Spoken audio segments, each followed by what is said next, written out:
Hello, good morning, everyone. Dear students, I hope you are doing well. Students, we are going to start a new chapter today.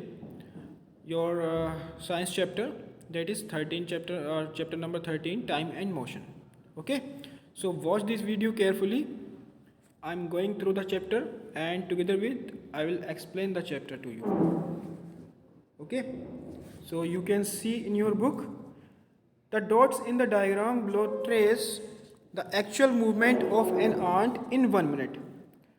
मतलब ये जो आपको dot दिख रहे हैं ये किसी आंट का मूवमेंट है 1 मिनट में. In a minute it has moved from point A to point B. Clear? आपको ये जो पॉइंट दिखाई दे रहा है, ये देखिए, ये जो पॉइंट है ए और ये है आपका बी. क्लियर? तो कोई आंट है वो पॉइंट ए से बी तक मूव कर रही है और डॉटेड के थ्रू उसको शो किया गया है. Now answer the question. ये जो साइड में आपके क्वेश्चन आंसर दे रखे हैं. How far has the ant moved from the starting point in a minute. Clear? मतलब आंट ने 1 मिनट में कितनी डिस्टेंस जो है मूव की है. तो आपको इसका आंसर सेंटीमीटर में देना है. अब सेंटीमीटर में आप कैसे देंगे? आप इनमें से किसी दो डॉट्स को सेंटीमीटर मान लेंगे, 1 सेंटीमीटर मान लेंगे किसी दो डॉट्स को. ठीक है?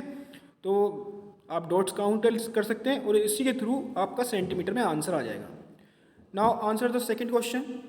Can you predict where it could be in another minute. क्या आप बता सकते हैं कि ये आंट दूसरे मिनट में, मतलब अनदर मिनट में कितनी डिस्टेंस मूव करेगी. ठीक है? तो इसका आंसर आपको येस या नो में देना है.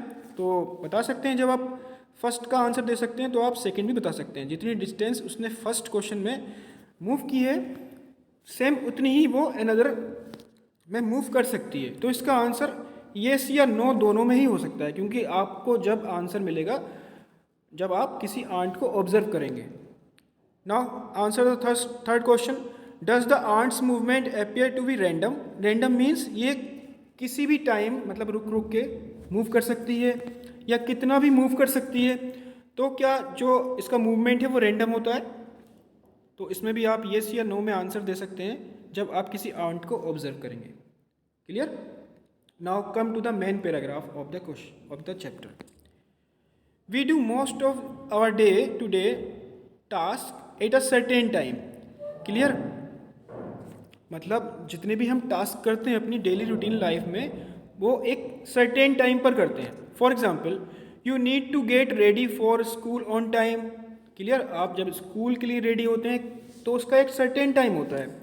Your parents need to reach their work place on time. आपके जो पेरेंट्स हैं जब वो अपनी ड्यूटी पर जाते हैं तो उनको भी एक सर्टेन टाइम पर जाना होता है, रेडी होना होता है. The trains need to reach their destination on time. और ट्रेन भी बिल्कुल टाइम से चलती है, इसलिए आप स्टेशन पर बिल्कुल टाइम से पहुंच जाते हैं जिससे कि ट्रेन आपकी छूट ना जाए.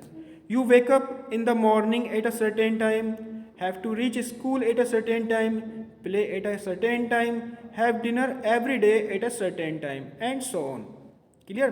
तो ये सारे एग्जाम्पल लिखे हुए हैं, जैसे कि आप मॉर्निंग में किसी सर्टेन टाइम पर उठते हैं, अलार्म लगा लेते हैं, स्कूल जाते हैं किसी सर्टेन टाइम पर, और खेलते भी हैं, खेलने का भी आपने एक टाइम फिक्स कर रखा है, और डिनर भी आपके मतलब टाइम पर होता है. तो बहुत सारे टास्क हैं जो आपको टाइम की वैल्यू बताते हैं. अब देखिए, इस चैप्टर का नाम ही टाइम एंड मोशन है ना. तो जितना भी हम कुछ पढ़ेंगे इसमें टाइम के बारे में पढ़ेंगे और मोशन के बारे में पढ़ेंगे. Now the list could be endless. मतलब इसकी जो लिस्ट है आपके काम की, जितने भी आप काम कर रहे हैं, टास्क कर रहे हैं पूरे दिन में, उसकी लिस्ट जो है एंडलेस है. बहुत बहुत कुछ कर सकते हैं आप. ठीक है? कभी कभी दिन में काम आपको कम होता है, कम करना होता है, कभी आपको ज़्यादा करना होता है. तो एंडलेस इसकी लिस्ट है. Now come to the second paragraph. Imagine, will it be possible to study in a school where students would come at any time they like, or teachers would teach only at a time that suit them, or the peon will ring the bell at a certain will. ठीक है? अब देखिए, इस वाले paragraph में कहा गया है कि अगर क्या आप इमेजिन कर सकते हैं कि आप किसी स्कूल में किसी भी टाइम पहुंच जाएं, तो क्या आपकी स्टडी अच्छे से हो पाएगी? या कोई टीचर है वो अपने मूड के अकॉर्डिंग पढ़ा दे किसी भी टाइम, तो क्या उस स्कूल में स्टडी अच्छे से हो पाएगी? या वहाँ का जो पियोन है वो कभी भी रिंग को बेल कर दे, मतलब बेल को रिंग कर दें, ठीक है, जो आपकी जो घंटी बजती है उसको किसी भी टाइम बजा दें, तो क्या एक स्कूल में प्रॉपर पढ़ाई हो सकती है, ठीक है। वेदर एट होम और एट स्कूल और in a work place, time is of utmost important. Utmost means बहुत ही ज़रूरी, ठीक है। तो चाहे वो घर हो या स्कूल हो या कोई भी आपका वर्क प्लेस हो जहाँ पर आपके पेरेंट्स जॉब करते हो, तो वहाँ पर टाइम जो है बहुत ही ज़रूरी है, utmost important. It brings order lines in our day to day life. Clear? Order lines मतलब ये अरेंजमेंट करता है हमारी लाइफ को, हमारी लाइफ को अरेंज करता है, सर्टेन करता है, ठीक है, उसको एक मैनेज करता है हमारी लाइफ को। तो जो टाइम है वो हमारी लाइफ में एज अ मैनेजर वर्क कर रहा है, ठीक है, हमारी पूरी लाइफ को मैनेज करता है। Now come to the next paragraph. Not long ago people did not have clock. मतलब बहुत पहले क्या होता था, उन लोगों के पास क्लॉक नहीं हुआ करती थी, घड़ी नहीं हुआ करती थी। और ये ज़्यादा पहले का मतलब इसमें नहीं बताया गया है, कुछ टाइम पहले का है, ठीक है, जब वॉच का इन्वेंशन नहीं हुआ था। The call of songbirds at dawn, shadow form during the day due to sunlight, and the position of stars at night help people to know the time। अब उस टाइम पे वो कैसे देखते थे टाइम?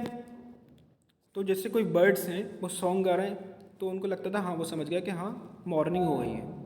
या जो शेडो है सनलाइट की, उससे वो पहचान करते थे कि अब शेडो कहाँ आ गई है। अगर हमारे पीछे आ रही है तो इसका मतलब सनराइज़ हो रहा है, ठीक है, और अगर शेडो छोटी बन रही है तो इसका मतलब वो हमारे ऊपर है सन। क्लियर? तो सनलाइट की शेडो से भी वो आइडेंटिफाई करते थे टाइम को। और जो अगर स्टार्स निकल जाते थे, अगर आसमान में उनको स्टार्स दिख रहे थे तो उसका मतलब वो समझ जाते थे कि हाँ इवनिंग होने वाली है, रात होने वाली है। Clear? Because the earth rotates all the time, shadow of object form due to sunlight move in a regular manner. अब देखिए अर्थ जो है, आपने ज्योग्राफी में पढ़ा होगा कि अर्थ जो है हमारी वो सन के राउंड मूव करती है, तो ये डेली होता है ना। अब ये एक सर्टेन टाइम पर होता है, इसीलिए सर्टेन टाइम पर जो सन की शेडो है वो हमारे आगे पीछे मतलब हमें हमें इन्फॉर्म करती है कि मॉर्निंग हो गई है या नून चल रहा है या फिर इवनिंग हो गई है। Clear? The position of a shadow therefore can be use to know the time during the day. तो शेडो के बेस पर हम बता सकते हैं कि कितना टाइम हो रहा है, मतलब कौन सा मॉर्निंग हो रहा है या नून हो रहा है या इवनिंग हो रहा है। तो शेडो के बेस पर पहले के लोग पता करते थे।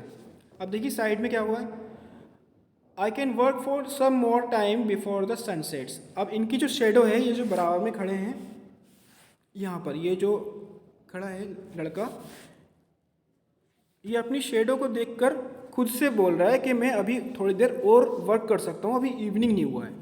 क्लियर? अच्छा देखिए साइड में आपके एक डायग्राम भी बना है, इस पर लिखा है सन डायल।